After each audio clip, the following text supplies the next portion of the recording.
नमस्कार. ज्युनियर टाइम्समध्ये स्वागत आहे. ओतूरमध्ये खूपच खळबळजनक घटना घडलेली आहे. गाडगे महाराज विद्यालय जे पोलीस स्टेशनच्या हाकेच्या अंतरावर आहे, त्या ठिकाणी हा मुलगा आहे, हा दिसतोय. हा 10वीचा पेपर देण्यासाठी गेला होता आणि हा वर्गामध्ये परीक्षा थोड्याच वेळात चालू होणार होती. वर्गामध्ये गेला. अचानक एक युवक आला आणि त्या युवकाच्या हातामध्ये कोयता होता. त्यांनी थेट याच्यावर हल्ला चढवण्याचा प्रयत्न केला. यांनी ज्यावेळी त्याचा हल्ला रोखण्याचा प्रयत्न केला, तर त्याच्या हाताला जबर असं दुखापत झालेली आहे. हात जर मध्ये नसता आणला तर मानेवर तो वार करण्याचा त्याचा प्रयत्न होता. समय सूचकता दाखवून बाकीच्या लोकांनी त्याला पकडलंय आणि त्याच्यासोबत इतरही म्हणजे टोटल 5 हे अल्पवयीन विधी संघर्षित आरोपी होते. त्याच्यापैकी 4 ओतूर पोलीस ठाण्याने ताब्यात घेतलेले आहे. ज्या मुलावर हल्ला झाला. नमस्कार. काय नक्की कशामुळे झालंय? तो आधी आला शाळेत. त्याला वाटलं मी त्याला शिव्या दिल्या, पण मी त्याला दिल्या नव्हत्या. ते 6 तारीख होती तेव्हा 6/3/2026. तेव्हा त्याला वाटलं मी त्याला शिव्या दिल्या, पण मी दिल्या नव्हत्या. त्यांनी मला येऊन परत वर्गात 3 कानफाडीत मारल्या. तेव्हा तिथलच्या मोठ्याल्या पोरांनी विषय मिटवलेला. पण ते परत आज आला. म्हणजे तुमच्या गाडगे महाराज विद्यालयामध्ये तुम्ही शिकता ना? नाही, मी चैतन्य विद्यालय म्हणलंय. आणि बोर्ड केंद्र परीक्षा याच्यावर होती हा. आणि चैतन्य विद्यालयामध्ये येऊन पण त्याने मारलं अगोदर नाही, केली? इथंच शाळेतच झालतं. तेव्हा तिथलच्या काही मोठ्याल्या पोरांनी विषय मिटवलेला.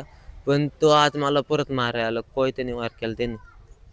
काय किती वाजले होते त्यावेळी? त्यावेळी 10 10:15. आणि पेपर किती वाजता चालू होतो? 10:30. आणि वर्गामध्ये कोण होतं त्यावेळी? वर्गामध्ये सगळे पोरं होते. मग तुम्हाला कळलं का ती असा युवक तो येतोय वगैरे? आधी कळलं का अचानक आला तो वर्गात? अचानक आला तो. अचानक? हा. आणि काय बोलला? काय तू कायला शिव्या दिल्या? मी त्याला म्हणलं दादा मी तुला शिव्या नव्हत्या दिल्या. त्याने येऊन मला 3 कानफाडीत मारल्या. मी गेलो बाहेर निघून. तो पण गेला निघून. 6 तारखेला घडली? हा. आणि आजची घटना, हा. मी आलो वर्गात, बेल झाली, बसणार होतो, बॅग ठेवाय बाहेर. तो आला, दरवाजा लावला आणि तो बॅगेतून मला तू थांब. मग मी थांबलो. काय त्याला म्हणलं विषय मिटलाय आपला, काही नाही ना आता. तो मला नाही. त्यांनी कोयता काढला, माझ्या हल्ला करायला लागला. दरवाजा उघडला, मी बाहेर गेलो पळत. मग तो परत आला, मला धरलं. तो परत कोयत्याने वार करायला लागला. मी हातमध्ये घातला, माझ्या हाताला दुखापत झाली. बरं, म्हणजे हल्ला कुठं केला? डोक्यावर, गळ्यावर, कुठं? गळ्यावर.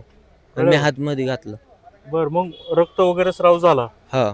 मग कुठं? बोटल मधल्या बोटल लागले? मधल्या आणि इथं. अच्छा. मग वाचला कसा तू? मी हातमध्ये घातला, त्याचा कोयता खाली पडला. मग मी त्याचे दोन्ही हात धरून ठेवले. मग ते झालं. मग नंतरून ते मॅडम आल्या, मग त्यांनी धरलं त्याला पण. अच्छा. हा. त्यावेळी वर्गामध्ये कोण होतं? तुला कोणच अगोदर नव्हतं. आतमध्ये घुसून दरवाजा बंद केला तो एकटाच होता तू? नाही, पोरं पण होती. ती घाबरली होती का? हा. अच्छा. त्याच्यासोबत अजून किती मुलं होती? नाही, त्याच संग कोण नव्हतं. तो एकटाच आला आत. कोणत्या गावचा आहे माहिती आहे तो? नाही, तो नाही माहिती. कुठं तुमच्या शाळेत वगैरे नाही, कधी? शाळेत नाही. याच्या पूर्वी कधी पाहिला होता? त्याच्यापूर्वी नव्हतं पाहिलं मी त्याला. नाही नाही, अगोदर तुमची कुठं स्टँडला भांडणं झाली होती ना काय? ते अगोदर ती दुसऱ्या पोरांची झाली, ती माही नव्हती झाली. बर. काय सांगाल पालक म्हणून? पालक म्हणून एवढं सांगणे दररोज तिथं आहे ना, पेपरला आले प्रत्येकाचं चेकिंग केलं पाहिजे. आयडेंटिटी कार्ड वगैरे घेऊन ते चेकिंग केलं पाहिजे. रिसर ते जो कोण अधिकारी आहे तिथले त्याच्यावर कारवाई केली पाहिजे. त्याचे नियम ठेवायला पाहिजे तिथं. उद्या कोणी येईल, उद्या काही मारामारी होते ना तिथं. तुमच्या मुलाच्या सोबत असा प्रकार घडला. 6 तारखेला पण तसंच हल्ला केला मुलावर, हा. वर्गात येऊन मारहाण केली. हो. मुलांनी सांगितलं नाही घरी? नव्हतं सांगितलं. ते म्हणलं मिटलं, म्हणलं आता त्यांनी सांगितलं मिटलं, म्हणलं पण त्यांनी सांगितलं नाही घरी. पण तो आज परत आला. तो त्याचा शाळेचा काही संबंधच येत नाही तिथे यायचा. त्याचं कोणी नातेवाईकच नाही शाळेत. तर दुसऱ्या एका कॉलेजला इथं उतरचं शिकतोय 12वीला. कॉलेजला कुठं कॉलेजला हे नाही सांगतायचं, पण तो कॉलेजला शिकतो असं म्हणतात. बाकीची जी काही मुलं होती ते काय आली का काय नाही. त्याच्यासोबतची? ती नाही, 3 नाही. नाही आली? नाही. म्हणजे एकानेच केलंय सगळं? हा. साहेबांनी एकाला पकडलं ना, त्याच्या हातात काहीतरी होतं. ते इस्टँडला पकडलं ना, स्क्रू ड्रायव्हर का काहीतरी हत्यार होतं त्याच्याकडे. साहेबांनी त्याला धरून आणलं त्याला दुसरा पर्यंत. अच्छा. आणि मला कळलं का तब्बल 5-6 दिवसापासून यांनी कोयता त्या सॅक मध्ये ठेवत होता. कोयता ते आम्हाला काय माहित नाही, पण नाही, आज विचार करा ना, म्हणजे काय बरोबर ते रिस्तर त्याच्यावर कारवाई व्हायला पाहिजे. तिथं कोण अधिकारी आहे त्यांच्यावर रिस्तर तुम्ही चेकिंग करायला पाहिजे. त्यांचे बाहेरचे काल पोरं आतमध्ये यायला पाहिजे. ह्या कॉलेजचा नाही, काय नाही, काय नाही, किंवा शाळेचा नाही, त्याचा परिसर काही संबंधच नाही, त्याला येऊन नाही द्यायला पाहिजे आतमध्ये.